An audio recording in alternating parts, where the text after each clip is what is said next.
नमस्कार दोस्तों, देसी बालक यूट्यूब चैनल में आपका हार्दिक स्वागत है। दोस्तों, आज है 21 अगस्त 2025 गुरुवार और आज सरसों के भावों की बात करें तो दोस्तों भरतपुर मंडी में भाव रहा था 6,960, खेडली में 7,000 रुपये के लगभग, नदबई में 6,960, दिल्ली में 7,000, बरवाला में 6,600, सुमेरपुर में 7,330, सलोनी में 7,975, अडानी प्लांट में 50 रुपये की वृद्धि हुई तथा गोयल कोटा स्टेबल रहा। जयपुर में 7,450, अलवर में 7,000, चरखी दादरी में 7,225, धौलपुर में 7,010 रुपये, हिसार में 6,950 रुपये, मुरैना में 6,900, ग्वालियर में भाव रहा 8,000। खैरथल मंडी में कोई कारोबार नहीं हुआ है। हिंडौन मंडी में भाव रहा 7,011, गंगापुर सिटी में भाव रहा था 6,990 रुपये। अब दोस्तों बात करेंगे कि सरसों को दिवाली तक रखें या बेच दें। इस हफ्ते की शुरुआत से ही तेलों मिलों को कमजोरी का मांग होने से सरसों के भाव पर दबाव बना हुआ है। जयपुर में सरसों के भाव जो कि सोमवार को 7,525 पर खुले थे और आज 7,450 रुपये पर बंद हुए। इसी तरह भरतपुर में भी सरसों के भाव 7,066 से लुढ़क कर और 6,960 रुपये के आसपास आ गए हैं तथा सलोनी प्लांट पर भी 125 रुपये की गिरावट हुई और भाव 8,025 पर आ गया है।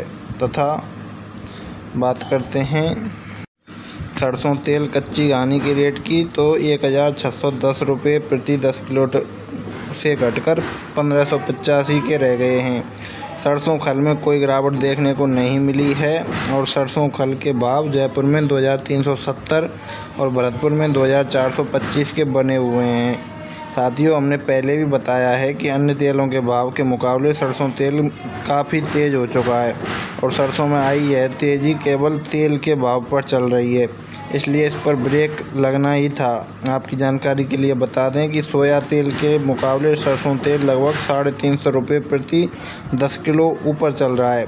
यही वजह है कि सरसों तेल की मांग अब अन्य तेलों की तरह शिफ्ट हो रही है। हालांकि सरसों खल के मामले में अभी भी तेज़ी की गुंजाइश बाकी है क्योंकि चीन का आयात ज़बरदस्त तरीके से बढ़ रहा है। पिछले साल 12,000 टन के मुकाबले इस साल चीन ने 2.77 लाख टन खल का आयात किया है। कनाडा चीन की 75% एंटी डंपिंग ड्यूटी लगने के कारण भारत को यह फ़ायदा मिला है।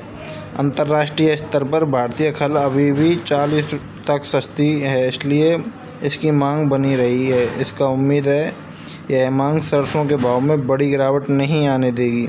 ऊपर से त्योहारी सीजन की डिमांड भी सरसों को सपोर्ट करेगी, लेकिन अन्य तेलों के मुकाबले में अंतर बहुत बड़ा है और सरसों तेल की डिमांड निकलने के लिए हम इसमें थोड़ा करेक्शन हो सकता है।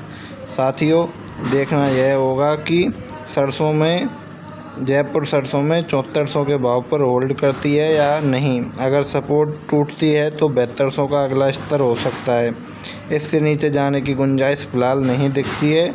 जो साथी 200 का रिस्क लेकर चलना चाहते हैं वह माल को होल्ड कर सकते हैं और दिवाली से पहले सरसों में एक और तेज़ी संभावित है जिस पर अपना माल निकाल सकते हैं।